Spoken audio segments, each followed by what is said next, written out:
918, you're live. How you doing? I'm doing pretty well. My name's Angela. I'm calling from Tulsa. Oh. Just wondering what you thought of the Betty Shelby trial. I was in the courtroom when the verdict was read, and the prelim hearings and everything. I want to know what you thought. You were there. You talk to me. Your story's way more interesting than mine. Go right ahead, please. Well, I did have a few issues. Opening remarks, defense attorney Shannon McMurray says it was not Betty Shelby that was over-emotional. It was the district attorney, Steve Kunzweiler. Now, remember, this woman's she has dramatics in her presentations. So she swirls around, and she points at the DA, who looks up from his glasses like, what? You know? It was dramatic from the beginning. And I think they put the DA and Terence Crutcher on trial when they should have been looking at her motives, her reactions. And I learned a lot about police culture, like action equals reaction, and just all these things I didn't know about. But when it comes down to it, the evidence talks, and I'm not for sure why the jury was not listening, because I was there. But they were very engaged, Tim. They were very engaged, and we have a problem. We have a problem in Tulsa. We've had it since 1921. But what questions do you have? Maybe that'd be a better way to do this. Wow. Was there any physical evidence that they were presented that we didn't see on the film, for instance, that you think may have swayed the jury to come to that conclusion? They brought in a car door during opening remarks also. No, not opening remarks. It was the next thing that she did. And it was supposed to be representation of the door from the vehicle of Terence Crutcher. And the window looked a lot further down than what it does in the video. So, okay, I'll wait just a little while. And later they produced pictures of said car, the vehicle of Terence Crutcher. Terence Crutcher was killed September 16, 2016. For those that are not in the know, he had his hands up. There was a video from a helicopter. You can plainly see him being tased, then being shot within seconds following the tasing, and then being tased again, as if that wasn't enough. These pictures were taken 5 days after the event happened. So 5 days after they've impounded this vehicle, they then decide to take pictures of the vehicle, of the window, because she had said that he was trying to put his hands in there. I've worked with Reverend Crutcher, Terence's father. I know a lot of these people. You know, it doesn't matter about our past. It's our present and future that has to be considered. But Terence doesn't have a future. Terence couldn't speak. All he had was the evidence there that had been tampered with, in my opinion. Wow. I mean, think about it. Why would you wait 5 days after the event to take the picture of the door? Yeah, you think at the crime scene they're taking pictures of the vehicle in every direction, every feasible right. location, and just trying to cordon off that area and get all the evidence that way. They were building that defense case. I'm guessing they were building that defense case 5 days later. 30 minutes before he's killed, murdered, he's at Tulsa Community College, the Northeast campus. 2 professors attest to this. He was lost.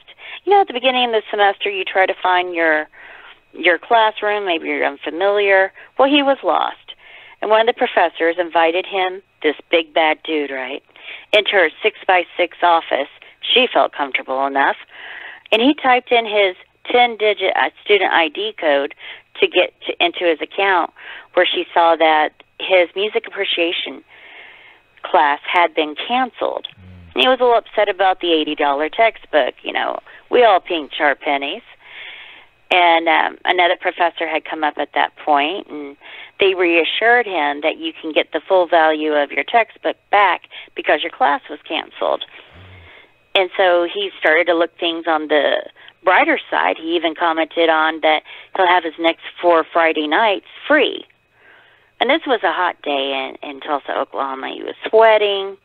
It was over 100 that day. And they started talking about the two 911 callers who had rehearsed testimony. They started to say that he looked like he was on PCP. Now, what made these two 911 callers an expert all of a sudden? It's not on the tape that they had, but all of a sudden they believe he's on PCP. This was a character assassination, lying by omission. It's problematic. It was inflammatory. I mean, I'm just thinking of so many different discussions that I saw happening that we all had questions on. Tim, where are you from? I mean, where are you located? I'm actually in Maryland. I was born in Washington, D.C. Oh, Elliot Cummings. He's your representative? Yeah.